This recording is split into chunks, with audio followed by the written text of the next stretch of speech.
Hi everyone, so today we're going to talk to you about the OET, the Occupational English Test, which is a new route of entry for proving your English language skills to the GMC, and it also comes in handy for your Tier 2 visa once you come to applying for that. The first thing to note is that traditionally IELTS was the route of entry to getting your English language skills tested. The OET is much the same, but there's a few subtle differences. The main one being that IELTS tested general English language, so it could have been in any kind of testing environment, whereas the OET is focused particularly on your profession. So for a doctor, obviously it'll be medical language that's being tested. So it is being deemed by a lot of doctors as maybe a more accessible route, not necessarily easier, because you still need to be able to prove the same level of English as you would in your IELTS. However, it might be language that you're more used to speaking, listening, hearing, writing on a daily basis. So we're going to talk you through the various elements, reading, writing, speaking and listening, and then give you some of the differences between IELTS and OET, and a bit of information about how to get involved in the OET system. Okay, so the first section of the OET exam is the listening part. Now, the listening part is actually broken down into two sections. Each section's got between 20 and 28 questions and will take around 20 to 25 minutes each. The idea is that they're going to test you in several ways, so there'll be some multiple choice answers, some short written answers as well, and you'll be played a recording out, or one for each of the two segments, which is paused to allow you time to get your answers down.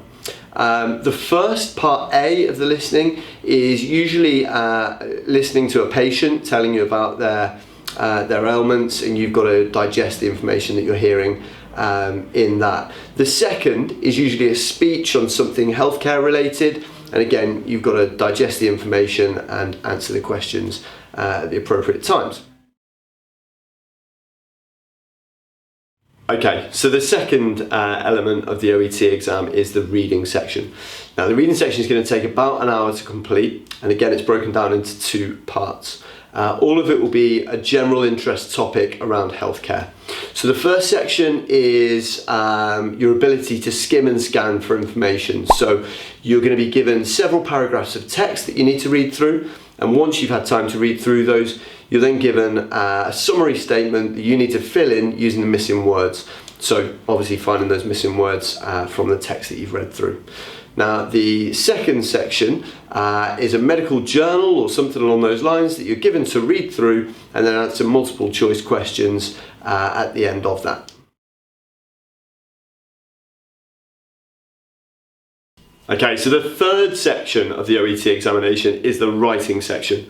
The writing section is going to take about 45 minutes, and again it will be healthcare specific, so specific to your profession. The idea of this task is that you are usually asked to write a patient referral letter.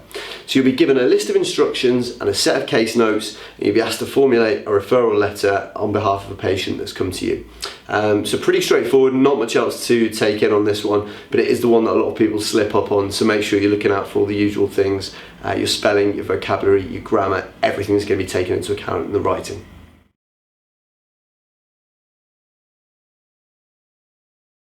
Okay, so the final part of the OET examination is the speaking section.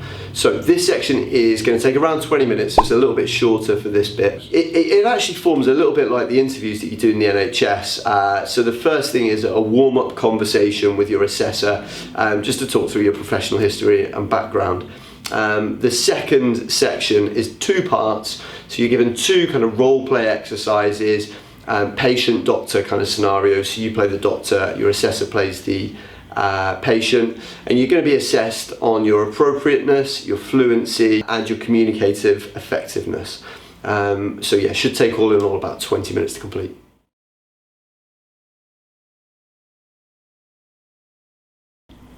Okay, so how should you go about preparing for the OET examination?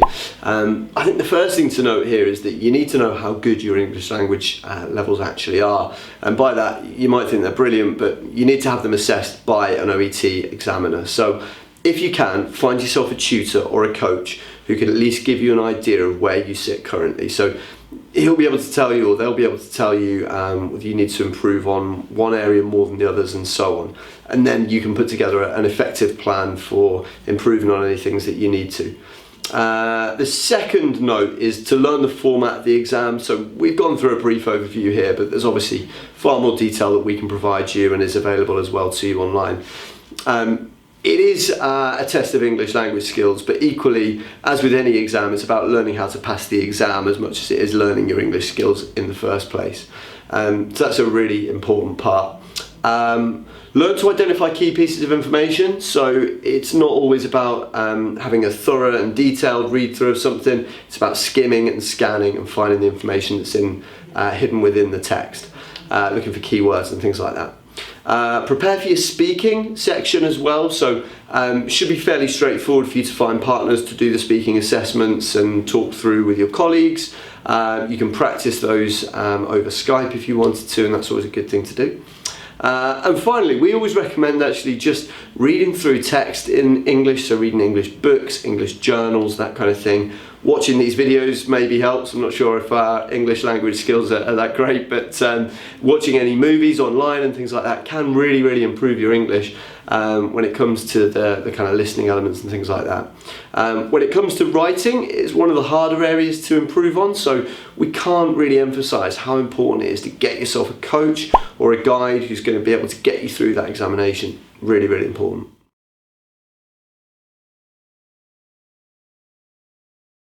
Okay, so finally, a few general points about the OET examination. First thing to note is the cost. Costs £330, so it is a bit more expensive than IELTS. Some doctors have argued though that paying a bit of a premium to have an exam that's more geared towards their professional background is worthwhile paying. You'll have to make that judgment for yourself, of course. In terms of test centres, there are around 100 test centres in 40 different countries around the world, so it's fairly accessible, but not as accessible as the British Council centres for IELTS. So have a check. We can post a link to the various test centres around the world, and you can have a look to see if there's one near you. Final point to note is that the scoring system is very different. You might be used to hearing the old IELTS scoring system, which was out of 9. You needed 7s in each element, and an average of 7.5 overall.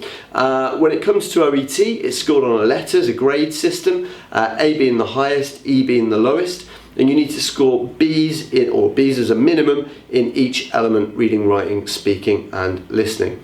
OET is now eligible to be used for your Tier 2 visa as well. So up until very recently, you would have had to do your OET for GMC registration and then IELTS separately, or the UK NARIC separately, to get your Tier 2 visa through. So good news on that front. You're not going to have to fork out twice and go and sit the exams twice. If you've got any other questions about OET, or you're thinking about taking the exam or want a bit of guidance, then please do get in touch. As always, we're here to help.